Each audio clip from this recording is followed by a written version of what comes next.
Yes, we are live. We're back. Look at that. Just like that. Just like that. We left and now we're back for this Money in the Bank post-show reaction stream. Money in the Bank has just gone off the air live from the O2 Arena here in London, England. Yes, in the UK. The first premium live event in almost over 30 years since, wow, in London actually, must be said, in over 30 years. Of course, one did actually technically take place in the UK last year, Clash at the Castle, but I'm skipping over it because Roman Reigns has been pinned. Roman Reigns has lost, been pinned square in the middle of the ring for the first time in over 3 years, since December 2019. Tables, ladders and chairs. Roman Reigns was still the big dog. He was facing off against Baron Corbin. That was the last time he was pinned. It's happened tonight in London at the hands of his own flesh and blood. So be sure to click the like button. Be sure to subscribe, bottom right hand corner. This is a live subscriber number, so if you haven't already, click subscribe and you'll be able to see the number go up. Click the like button too. There's plenty to get into. Before we do start, I do want to get a super chat that was on the other stream that missed because the outro was playing at the time, because I do want to make sure that everyone, if they do send super chats, gets their comment up on the screen. From Nathan says, thanks Owen. Like I said earlier, haven't watched it in years, but it was a great watch. Hashtag UV family. So I really appreciate the contribution. It really does mean a lot, and wanted to make sure I got that before I started. Big up Nathan. And let me make sure that I can get your other comments actually up on the screen right now. So just got to pop out your chat. Make sure everything's linked up as well. But get your thoughts in the chat. Get your reviews, your match ratings. What was your match of the night? What did you think of the finish? What did you think of things you liked, you didn't like? All that fun stuff. We are going to be going through all of it in the next 45 minutes or hours or so. This is going to be sort of a review, an opinion, an analysis, that kind of stuff as well. Of course, as I mentioned, the big story is that Roman Reigns has lost for the first time since 2019. He has been pinned. They teased it on SmackDown. Michael Cole was talking about it on commentary before the match, and I did say that I guess if anyone was gonna pin Roman Reigns, first of all, not for the championship. Roman Reigns is still the undisputed WWE Universal Championship. The title was not on the line, but if anyone was gonna pin him and he was gonna be happy for someone to break that streak, he'd let it be his family. And certainly it sets up Roman Reigns versus Jey Uso, main event of SummerSlam next month, August, 5 weeks from tonight. Detroit, Michigan, Ford Field. I think we're going to be getting Reigns versus Uso 3. Of course, the third time they faced off. The first two times were in 2020 at back-to-back events. Clash of Champions 2020, and then that Hell in a Cell I Quit match in 2020 as well. I think we're going to be getting the third installment there. So, as I mentioned, get your thoughts in. We'll get your comments up on the screen. We're going to go through the matches in chronological order because overall for a show, actually, let's talk overall first before I get your comments up. Overall show, some strange decisions, I think that's fair to say. Some correct decisions. Some matches that maybe didn't live up to the hype that we necessarily thought they were going to.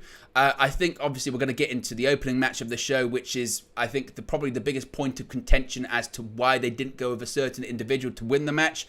Not that I'm against the person who won the match, but I just think the timing's odd, and I think it is a case of WWE being reluctant sometimes to give fans what they want because they think that, again, it's all about adversity as opposed to giving fans what they want. I don't know. But get your ratings for the show in the chat. We'll get those up on the screen as well. Was it as good as Backlash in Puerto Rico? I wouldn't say so. I wouldn't say that was the case. Was it better than Night of Champions? Probably better than Night of Champions. Was it better than WrestleMania? Was it better than WrestleMania Night 2? Was it better than WrestleMania Night 1? I don't know. I'm not sure. But it was a good event. Obviously, the crowd was absolutely sensational. That's a given. Of course the crowd was sensational. It's an event, any event in the UK. We know what kind of crowd we're going to be bringing. That's why we should have a WrestleMania. And they know that too. That's why John Cena was out there teasing that too. So, you know, the crowd was fantastic, incredible. I did think certain decisions and certain matches kind of took the wind out of the sails at the time, and particularly that main event, they had to really work it for a while to really get the crowd off their feet. Of course, they were all over Roman Reigns, but it took a while to get to that point. But again, incredible crowd. Okay, good show. confusing points, we're going to get to them as always as well. As I mentioned, you can get your comments in now. Just Kevin says, what happens now, Owen? Well, we're going to get into what we think, what happens now. Big up Rich Eagle-Eyed Football says, get more pay-per-views in London. Honestly, the best pay-per-view in ages. Also says, Priest cashing in on Finn would have been elite. Certainly they're teasing something there as well. Lil Yo says, to be fair, all the stories flowed well. Shame about LA Knight, but for storyline purposes, I get why Priest won. I think that's going to be a big discussion point, isn't it, with Damian Priest and that decision there as well. Faith says, Owen, how do you feel about Money in the Bank being in England, your home country? Again, I think it's clear that this should be a regular occurrence. I think, Clash at the Castle was a big one for the UK last year to prove that it could be viable to do it over here in the UK, different time zone. The Peacock deal was really big for it being over here because they already have that Comcast/NBC Universal money that they don't have to worry about pay-per-view buy rates and things like that because they've already got the money in the bank. Do you like the pun that I did there? So because of that, they can take more risks on international premium live events and not have to worry about whether they draw good numbers or anything like that because they've already got the money. And that's why they're doing shows in Puerto Rico. That's why they're doing shows in England. That's why they're going to be doing shows in Australia, in India. So that's why they're doing it. And I think what we're seeing are great crowds that it just goes to show. If you've got a crowd that's just into everything, irrespective of whether what's happening in the ring is really good, it just adds so much because the places they've been so far this year, Montreal, Puerto Rico, London, these are ravenous fan bases for professional wrestling. They love everything. They are so desperate and so starved for good quality pro wrestling and big events that they'll cheer anything. Basically, that's kind of the mindset, isn't it? So I thought what we saw tonight was absolutely an incredible crowd that really helped, really helped the overall product certainly too. So let's get into the matches. Let's get into what happened this evening. Let's start off with the men's Money in the Bank ladder match that kicked off the show. Of course, we had Ricochet versus Nakamura, Damian Priest, Logan Paul, Santos Escobar, Pete Dunne, also known as Butch, and of course, LA Knight. Yeah! And unfortunately, LA Knight didn't win. Mr. Money in the Bank is Damian Priest. Now, if you were watching the watch along, obviously, I wasn't happy. I'm still not happy with what happened and the outcome of that match. I'm not happy because it was a layup. Let's be honest. It was a layup. I honestly, the biggest news story coming out of this, and I think it is it's fortunate for WWE somewhat, that the big story is Roman Reigns losing. When you have someone that hasn't been pinned or submitted in over 3 years and they lose, that's what people are going to be talking about. And they were smart, WWE. They knew LA Knight's not winning. We are not having LA Knight win the men's Money in the Bank briefcase. So we've got to be very strategic and careful about where we put this match. We're going to put it at the beginning of the show so that by the time the main event happens, by the time Roman Reigns loses, people have forgotten about it. And not to say that they've forgotten, but not that they're over it, but a lot's happened since then, and we as pro wrestling fans have sometimes short memories, right? Very, very short memories. So because of that, we then kind of not got over it, but again, we weren't happy. I understand why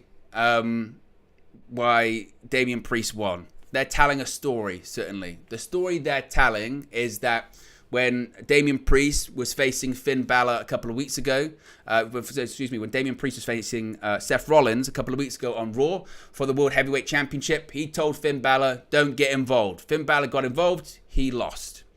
So they're clearly teasing some dissension between Damian Priest and Finn Balor. There's been teases of JD McDonough maybe getting involved in the Judgment Day and all that kind of stuff. WWE are thrilled, absolutely thrilled with the Judgment Day's performance in recent weeks. They're really happy with how they've performed. There was an article by Sean Ross Sapp from Fightful Select saying that they went through every individual member, whether it was Priest, Dominik Mysterio, Finn Balor, Rhea Ripley, saying that they were happy with each person individually. Damian Priest won a lot of credit for his work with Bad Bunny. So, of course, they're really high on Damian Priest. And Damian Priest is a superstar. A superstar went to happen, and he could absolutely be a credible world champion. There's no doubt about that. And had it been any other any other time of the year or any other event, I think people wouldn't have minded at all. People would have probably celebrated Damian Priest winning the Money in the Bank briefcase. That means that he's got a really good chance of being a world champion, but not tonight. Not tonight. People they were desperate to see LA Knight. They were desperate to see LA Knight win, and he didn't. And I, as I said, I feel like if you'd have asked anyone in that arena tonight, what's the one thing you want to see the most out of anything? I think to a person, the majority of them would say, I want to see LA Knight win the Money in the Bank briefcase. That's what I want to see. And unfortunately, WWE has a history of doing this. They have a history of knowing, they knew what the fans wanted. It's no coincidence that LA Knight was the penultimate person to come out. The final person to come out was Logan Paul, but it's no coincidence the penultimate person to come out was LA Knight because they knew the reaction he was going to get. They know he's popular. They know that he's one of the most over people on the roster right now. And I felt that under Triple H, they'd kind of gotten away from, we don't care what you want. It's about what we want as the company, and we're going to go in this direction. And we know that you want this guy to win. We're going to make you think this guy is going to win, but we're not going to give you what you want because it's not about serving the audience. It's about serving what we feel is the best interests of the company. They believe that the bigger and better and more marketable story is Damian Priest and Finn Balor. They believe that Damian Priest, being from Puerto Rico, being Spanish speaking and trying to adhere to the Latino market, that they still trying to replace Rey Mysterio to this day. They've tried to replace Rey Mysterio with the big Hispanic babyface several times, so much that they fired him and they brought him back, Rey Mysterio, because they couldn't replace him. That's what they see in Damian Priest. So I don't disagree with it. I don't disagree with that, but it wasn't the right time. It should have been LA Knight. As far as the match itself goes,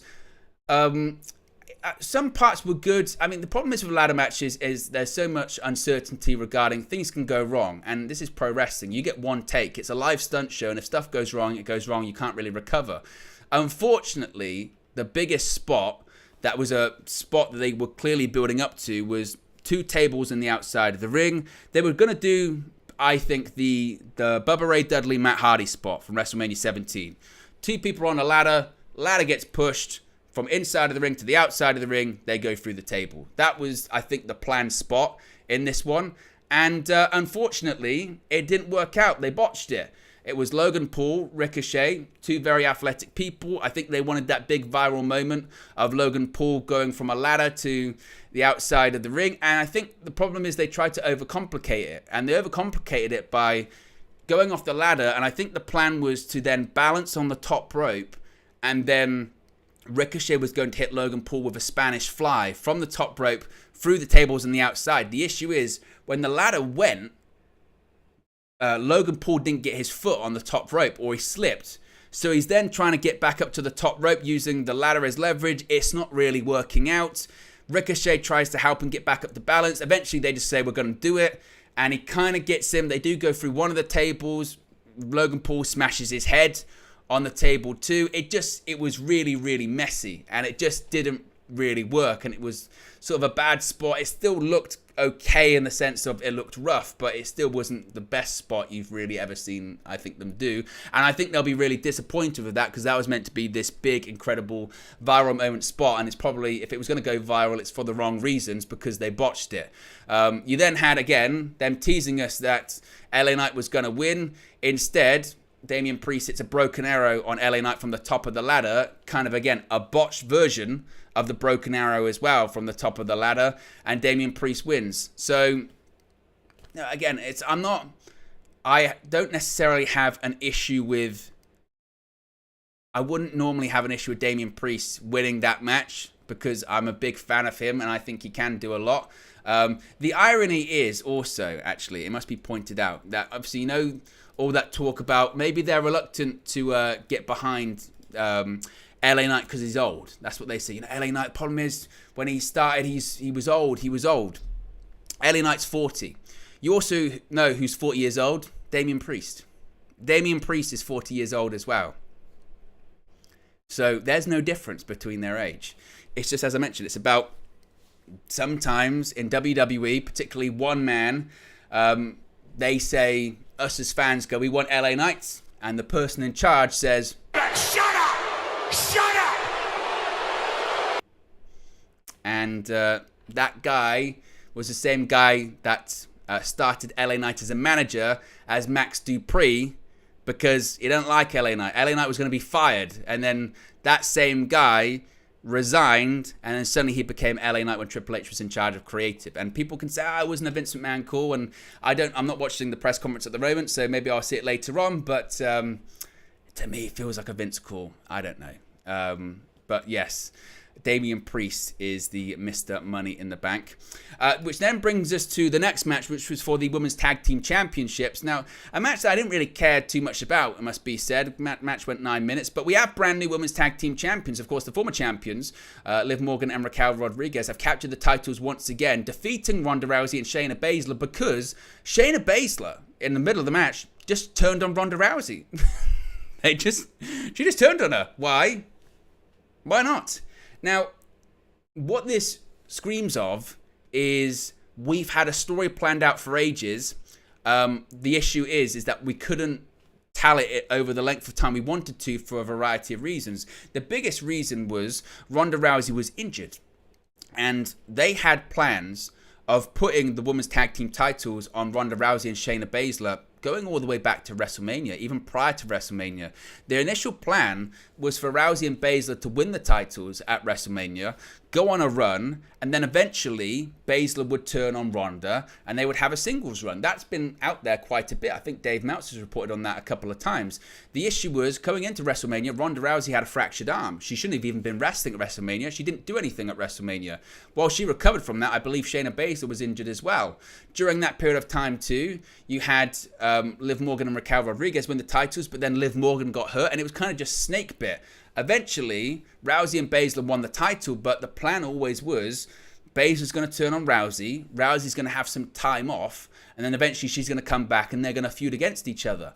The problem is they only won the titles a few weeks ago, so people didn't care anyway. There was no real steam behind this tag team. If anything, I think people looked at it and said, well, at least there's somewhat of a legitimate tag team that have a history together. Maybe if they go on a run for, let's say, 6 months, then when a turn does happen or you've established the tag team division, that might help things. That's a good thing, right? And it just didn't. It shocked people because it came out of nowhere. But just because it shocks you doesn't mean people necessarily care. I don't know if I would say that did people really care about this? Not really. Honestly, I was looking at it going, I still don't really care. And I think it's kind of staggering, honestly, when you look at Ronda Rousey, the difference in her just sort of aura and star power, if you want to call it that, in comparison to when she first came in at the beginning of, when was that, 2018, to now. You just don't care. I just don't care. I like Liv Morgan and Raquel Rodriguez as a tag team, but the match itself wasn't great. The turn, yeah, was shocking, but I still don't particularly care all that much, and that's all I can really say. SJ says, not a good match. Chris Day says it was an odd one. Just Kevin said a very weird turn. Yeah, that's what it felt. It just was odd, and it feels kind of forced. But everything with Ronda kind of feels a bit forced as well. We've got over 40 people watching. Let's see if we can get that many likes. We've got currently 21 likes. So if you haven't already, click the like button. Be sure to subscribe as well, bottom right-hand corner. As I mentioned, this is a live subscriber number. So if you haven't already, subscribe. You'll be able to see how much your subscription really does matter, because everyone does indeed count and matters. Intercontinental Championship was next. Still Intercontinental Champion Gunther defeated Matt Riddle after 7 minutes and 45 seconds. To be honest, what I will say is I was maybe a little bit disappointed by this one. The match itself was fine, but I thought we were probably going to be seeing a much more hard-hitting match than maybe we did. I look at Gunther, and I'm such a big fan. And I think his matches on Premium Live Event pay-per-views have been nothing short of incredible. I mean, the last time he was in the UK on a Premium Live Event, he had a Match of the Year candidate against Sheamus. His match against Drew McIntyre and Sheamus at WrestleMania was incredible. Everything he just kind of does is just brilliant. I mean, and I really love his sort of big Premium Live Event pay-per-view matches. They feel like a big deal. He's added so much credibility to the Intercontinental Championship, and I thought that Riddle who can work this real hard-hitting style. Of course, MMA fighter, former UFC fighter, can work that kind of strong style. I thought we were maybe going to see a bit more of that, but it was just kind of short. I mean, the story was that Riddle came into it. He had a bad ankle. He had his ankle taped, and they worked over the ankle for a bit. Eventually, Gunther locks in the heel hook, and Riddle taps out. And it was kind of like, well, we all knew that Gunther was going to retain, but it was kind of okay. Nothing to really write home about. The biggest thing that happened really was what happened after the match, which was the return of Drew McIntyre. Of course, it had been rumored that Drew McIntyre was going to be returning. There's been a lot of speculation about McIntyre's future in WWE. Of course, he was last seen at WrestleMania 39 in a match against Gunther and Sheamus, a match that he lost. After that, he took time off. He was kind of pulled from the road. There were rumors and reports that his contract's expiring with WWE later this year. As of right now, they still have not come to terms of a new contract. I don't think his return to television is an indication he signed a new deal. A return to television is an indication that he's happy with creative, because that was reported also that he was only going to come back if he was happy with the creative and he approved of it. So clearly he approves of having a feud with Gunther. I think a match against Drew McIntyre is going to be money on Monday Night Raw, so I think everyone can get behind that. I think they wanted him to be at the UK show too, because he's the biggest UK superstar pretty much that we've got at this point in WWE.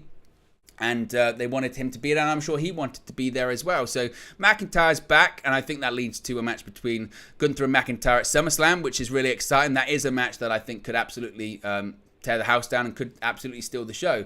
But as far as this match, it was okay. But I think maybe some may have had maybe higher expectations. I'm not sure. But the big story was certainly Drew McIntyre's return after the match was completed too. Now, this one's curious, and I'd love to know what your thoughts are with Cody Rhodes versus Dominik Mysterio. Now, this was billed on SmackDown by Michael Cole as a main event, which led to some people going, is this going to main event the pay-per-view? Are we going to see Cody Rhodes and Dominik Mysterio main event? Because if that's wild, if that's what they're going to do, surely they wouldn't main event with Cody Rhodes and Dominik Mysterio. Thankfully, they didn't, because if they main evented with this, everyone would have been like, why? This match was just complete filler. This felt like a match that we know that Cody's going to be facing Brock at SummerSlam. Brock works part-time. He works limited dates. So in between his matches, we don't want Cody really getting into big feuds with anyone else. He's one of our biggest stars. We want him on the show. Let's have a match against Dominik. But the story is that Dominik's kind of been doing cheap shots to Cody for several weeks. And then eventually when they have a match, Cody's going to beat him convincingly. And he did. Cody came out with the cast still on his arm because he's got the broken arm at the hands of Brock. A few minutes into the match, he took the cast off and said, my arm's not broken anymore. And as I said on the watch along, I went, why didn't he just come out without the cast on? And then on commentary, you have Michael Cole and Wade Barrett go, we spoke to medical earlier today and they said they thought that Cody Rhodes' arm should be healed by now. So why is he wearing the cast? And why didn't you guys say that on commentary beforehand? It just was like, oh. And eventually, they have tried some shenanigans. Rhea Ripley's at ringside. Dominik Mysterio tries a few things. Eventually, Cody cut a crossroads, and that was it. And I think some people maybe expected Brock to come out and maybe cost Cody. That's not happening. It could happen on Raw. I would probably expect it to happen on Raw Monday, or maybe one of the Raw tapings heading into SummerSlam. SummerSlam's 5 weeks, so it would make sense if it happened on Raw this week and then they build to it that way. We're going to get that final match. It has been rumored it could be some kind of a gimmick match, possibly a bull rope match, of course, because that's so famous with Cody's father, Dusty Rhodes, too. So, again, this was purely a vehicle, I think, for Cody to have something to do. And that's what it was. Cody has something to do. He comes out, crowd goes, whoa.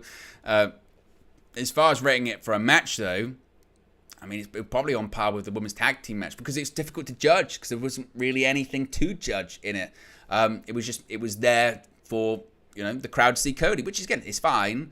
But to describe that as the triple main event, I went, really? A couple of people in the chat saying X is at the asking questions at the pressure. I did hear from him.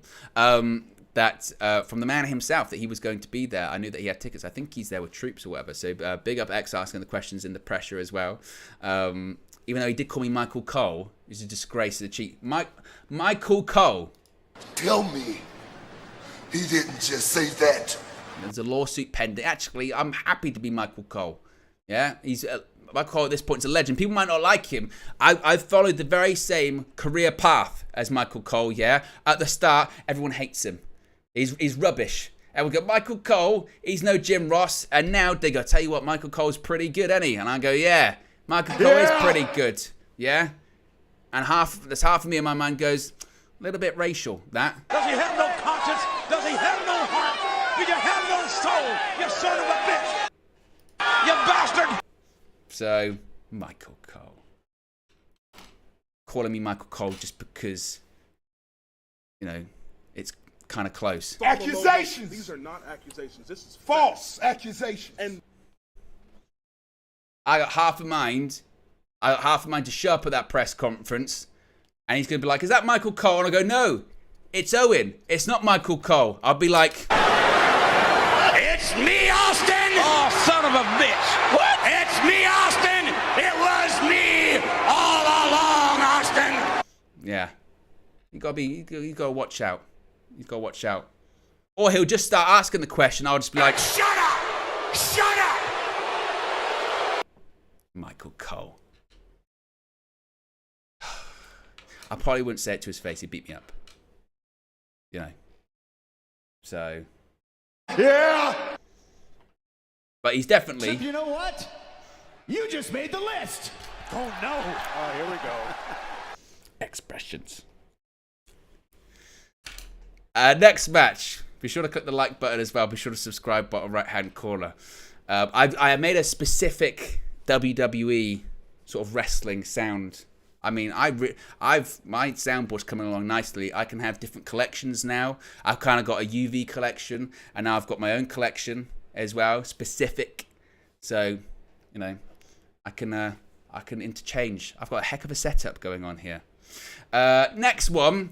Actually, before we get to the next one, I don't have a graphic for this, so I'll go back to the holding screen. John Cena made his return. John Cena made a surprise appearance. I say surprise. It was kind of speculated. John Cena's currently in London. He's in the UK filming some kind of movie.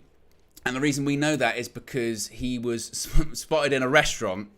And I hate seeing videos like this, where he was spotted in a restaurant and some guy starts filming him. John, can you sign this for me? And he goes, I'm eating dinner with my friend. He goes, okay. As if to say, like, this is the polite way of me telling you to F off. Like, leave me alone. Respect people's boundaries and space. Like, when people are eating a meal, don't go up to their table. When they're staying at the hotel, don't camp outside. When they're in the airport, don't go up to them with a box full of merchandise going, can you sign this? You're going to put it on eBay? No. Why? I mean, there's the video of Jeff Hardy recently was, it was horrible. It really was. I'll go to my other one. It was absolutely criminal. Because Jeff Hardy's walking through the airport and some guy comes up to him with all of these 8x10s, literally, and he's signing them like he's backstage doing it for like charity. He's literally signing them, moving it, signing it, moving it. Leave these people alone. So anyway, John Cena comes out, and it was a long segment, an unnecessarily long segment. Crowd, of course, thrilled to see Cena. Why wouldn't you? You didn't know he was going to be showing up. He's an icon at this point. He's a legend. He's Babe Ruth territory. As I mentioned, he's Hulk Hogan in 2002. For years, people kind of shit on him. He got a mixed reception, this, that, and the other. Let's go Cena. Cena sucks. I was one of those people that did that. I wasn't even the biggest Cena fan, but at this point, icon. So when he comes out, crowds chanting Cena. They're going crazy. And then John Cena kind of went on a bit of a sort of a rambly promo saying about how great the UK was, how great the UK crowd was, how that, you know, people back there, the decision makers, they were kind of against having events here because they think you're too distracting. They're too, you know, they're part of the show, which I thought they were going to get an FU Vince chant. And I was waiting for him to come out and say, Shut up! Shut up! Didn't happen though, obviously. And then he teased us. He said, we want WrestleMania here in London. We want WrestleMania here in the UK. And I thought, they've seen those ticket sales for AEW All In. They think that's a possibility. And it is a possibility. Bring WrestleMania to Wembley in April. They have events all the time in April, around that period of time. Of course, the football season's ongoing, but it doesn't matter. I mean, It doesn't matter how you feel. it would be at Wembley Stadium. It would sell out, of course. They could do it. I mean, they would probably be concerned again about the time zone thing for that one, because it's one thing to do it for Money in the Bank. It's another to do it for WrestleMania, the biggest event of the year, blah, blah, blah. But Cena teased us with it and said, make noise if you want that to happen. Out came Grayson Waller, who confronted Cena and sort of said, oh, we'd have WrestleMania in Australia, but John, I'm gonna get you on my show. You can come on my show, and it's going to be the Grayson Waller effect. The segment went a bit too long for my liking. Cena hits an AA, but what are you going to say to John Cena? I think even he knew it kind of went a little bit too long, because once he hit the AA, he got out of there quick. I think he was like, that maybe overran a bit. But look, good to see Cena, so not against it. Next, we had the Women's Money in the Bank ladder match, with Iyo Sky picking up the victory and being Miss Money in the Bank for a future WWE Women's Championship opportunity or Women's World Championship opportunity. Right call. This was the right call. You could argue somewhat predictable. Becky Lynch and Trish Stratus, they're going to be facing off at SummerSlam. Obviously, Zoey Stark's tied up in that storyline, so it wasn't going to be her. Zelina Vega, you kind of just think, well, she just had a title shot, so it wasn't going to be her. So it kind of left maybe Bayley or Iyo Sky. And they did a little bit of a tease, of course. They suggested that maybe it was going to be Bayley by turning on Iyo Sky. Iyo Sky looked like she had won it, only for Bayley to push her off the ladder. Bayley then starts climbing. In comes Becky Lynch, who earlier on in the match had attempted to have been handcuffed by Zoey Stark, but she wasn't able to get the handcuffs on. So for the remainder of the match, she had one handcuff tied around her wrist. So the finish they did was very, very clever. You had Becky Lynch climbing one side of the ladder, Bayley climbing the other. Iyo Sky comes in and handcuffs the two people to each other underneath the ladder, so they couldn't get out. They couldn't be freed from the handcuffs. So Iyo Sky was able to climb over, ironically, not Becky Lynch, but over Bayley, sort of quite literally and metaphorically, jumping over her on the ladder to success and pulling down the Women's Money in the Bank briefcase. This was the right call. Now, as far as who she cashes in on, I'd say stay away from that SmackDown Women's Championship picture, i.e. the Women's Championship picture, because Charlotte Flair's in that picture, and if it's between you and Charlotte Flair's going to win, because they just can't help themselves. I like Iyo Sky versus Rhea Ripley on Raw. That's exciting for me. I think that'd be a fantastic match. Not to say that Iyo Sky versus Asuka wouldn't be incredible, because of course it would be. But I kind of look at the Raw Women's division and maybe say that might be a better fit at this moment. It feels like Iyo Sky is going to become a babyface. We have got a heel champion on both shows, so it doesn't particularly matter. But I'm not sure if Iyo Sky is going to be cashing in anytime soon, maybe. I feel like Damian Priest might be the person that cashes in sooner out of the two people that hold the Money in the Bank briefcases. But one thing I will say is that if I was to compare both ladder matches, which was better, the men's match or the women's match, I'd probably say the women just edged it. I felt like they had a better ladder match. It was shorter, and the start was actually quite slow and clunky, but I think the sort of finishing sequence was much better, and it just goes to show that in these kind of ladder matches, it is kind of building up to a big spot and then going into the finish, because everything is so choreographed and so sort of spot laid out ahead of time. I felt like the women did a better job. So I would probably give the nod to the women as having the better Money in the Bank ladder match actually on the show. So big ups to all of those that were in that ladder match.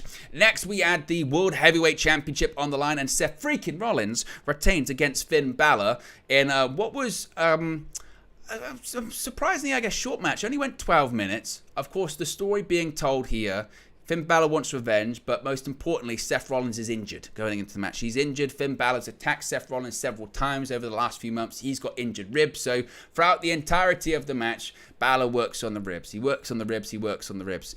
In the sort of closing stretch of the match, we see Damian Priest come out, who of course won the men's Money in the Bank contract earlier on in the evening by winning the ladder match. And the question then becomes, is Damian Priest going to cash in? And you thought to yourself, and I said it on the watch along, because we have seen it historically, when two people have the briefcase, the men and the woman, one of them cashes it in really quickly, because they don't like to have the same people doing the same gimmick at the same time, which is threatening cash-ins and And having two people with briefcases, they just don't really like to do that. So usually one cashes in fairly quickly. And maybe it was going to be Damian Priest. That's what kind of people thought. The moment, to be honest, that Damian Priest won the briefcase earlier on in the evening, there was a discussion of he's going to cash in later on, isn't he?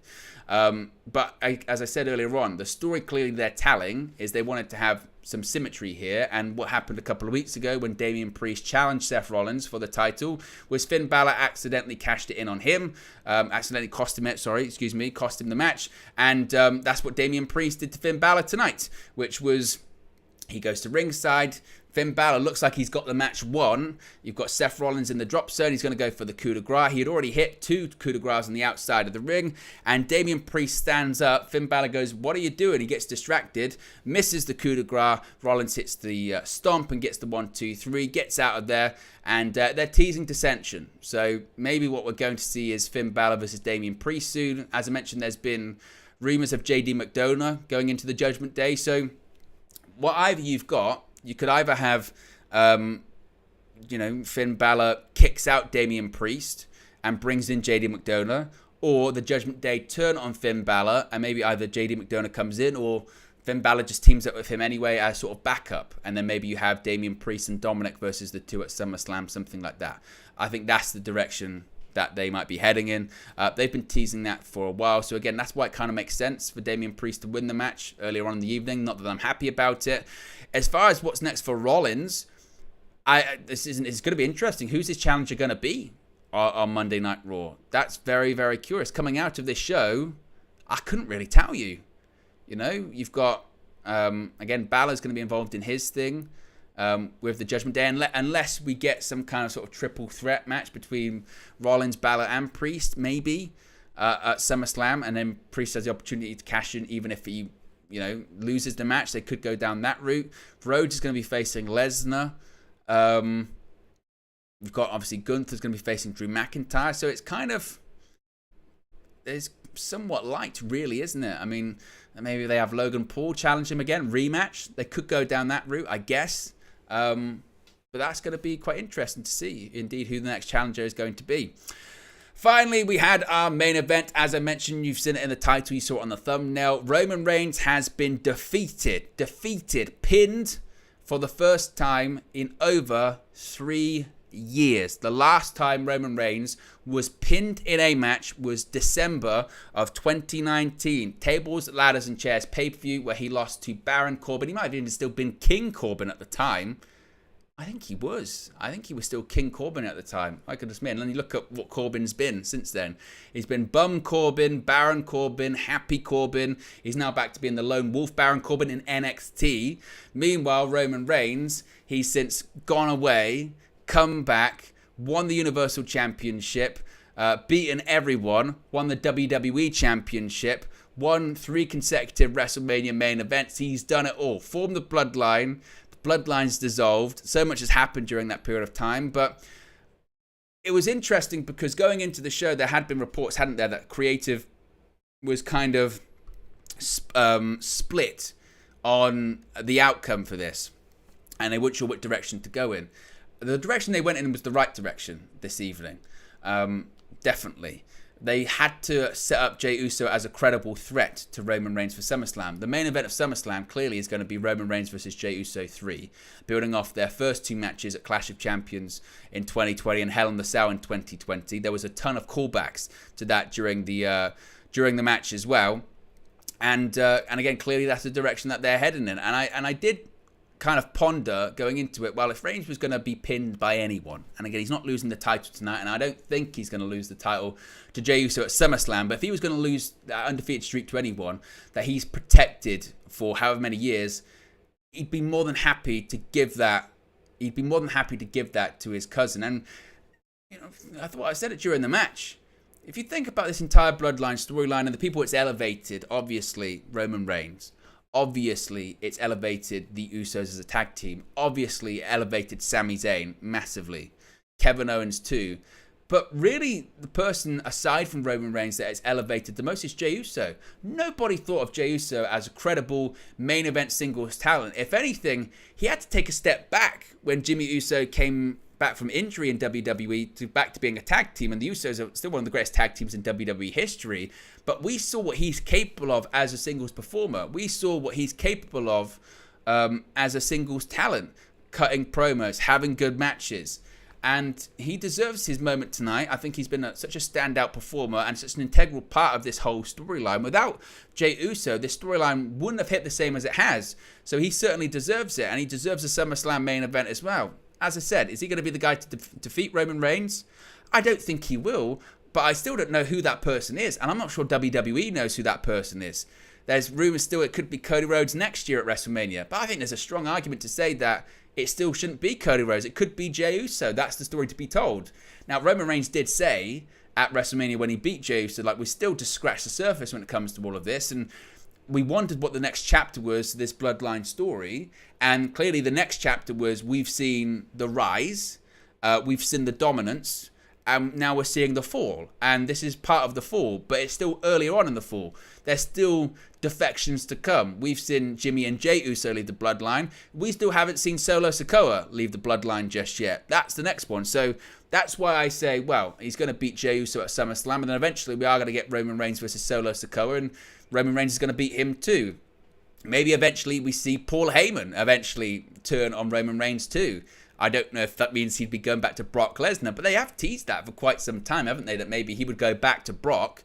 I don't have any interest in seeing Brock Lesnar versus Roman Reigns again by any stretch of the imagination, but that could be something. Or maybe we see a situation where eventually, after his family's deserted him, he makes a deal with the devil, Roman, and says, well, maybe I have to team up with Brock or something like that. There are still chapters to this. This thing, despite the Usos getting the win tonight, despite Roman Reigns being pinned tonight, I still think in their mind, and in Roman Reigns' mind, and Paul Heyman's mind, and Triple H and Vince McMahon's mind too, there's still plenty of things that could points in this story that can continue to be told. I still don't think they're done just yet, and maybe in their mind too that it does end with Cody Rhodes winning at WrestleMania next year. Maybe that's part of the plan too. He's going to win WrestleMania 40 in Philadelphia. This all started Roman Reigns' first Universal Championship defense at WrestleMania took place at WrestleMania 37, and fast forward 3.5 years by that point, WrestleMania 40, that's when he drops the title. I don't know, but in their mind, certainly, I think they would still think that there are still stories to be told here. And the next story is Jey Uso, I think, facing Roman Reigns in the main event of SummerSlam. And I think that's the direction that it's going to be heading in. Big up to Palmerius, latest member of the WN365 roster. Appreciate you. Of course, long-time support on United View as well. And appreciate you supporting the channel here. You can join Palmerius on the WN365 roster by clicking the join button. It's also the pinned comment in the live chat. It's also a link in the video description. You get your badges, your emojis, exclusive members-only content. We're doing a Monday Night Wars rewatch. I really struggle to say that. Monday Night Wars rewatch series where we're watching every episode of WCW Monday Nitro and Monday Night Raw from literally throughout the 1990s, week by week. It's going to be a long series. So you're in it for the long haul, which is a lot of fun because I haven't still, even a seasoned wrestling fan, I haven't watched every episode. I mean, we would literally be watching every episode of Monday Nitro in that show. So we'll see the rise, the fall of the NWO, Steve Austin, The Rock, everything. It's going to be a lot of fun with that. We've started that already. I think we've done 2 episodes so far. Next up's the first Raw as well, so we're going to be doing that. So yeah, it's a lot of fun. So if you want to get involved in that and also support the channel and get some added perks too, and we're going to be building out that roster privileges too as time goes on too. So really appreciate the support, Palmerius, and big up to all the UV community that jump over as well and support here on the channel. As I mentioned, I know it's not for everyone, but I really do appreciate the support. So there you go, guys. That's the kind of reaction to Money in the Bank. Let me know your thoughts, as always, in the comment section below if you're watching this after the fact. Be sure to click the like button. Be sure to subscribe as well, bottom right-hand corner. As I mentioned, there are going to be news videos dropping about some of the bigger stories coming out of Money in the Bank. This is primarily primarily a wrestling news channel. We do daily videos covering the big news stories in WWE, AEW, as well as some live streams as well. We're doing some gaming stuff on the channel now with AEW Fight Forever being out. And as I mentioned, opening up the sort of watch along side of things with the members on the WN365 roster. So there's a lot going on here at the channel, so you won't miss a single thing if you do subscribe. Anyway, guys, I'm out of here. Have a great rest of your weekend, and I'm sure I'll speak to you again very, very soon. Hey guys, thank you for watching, listening, streaming, or however you come across this video today. Be sure to click on the video on the right there to watch our next video, or click the bottom there to subscribe, or the bottom right hand corner. Thank you very much, and I'll speak to you again very soon.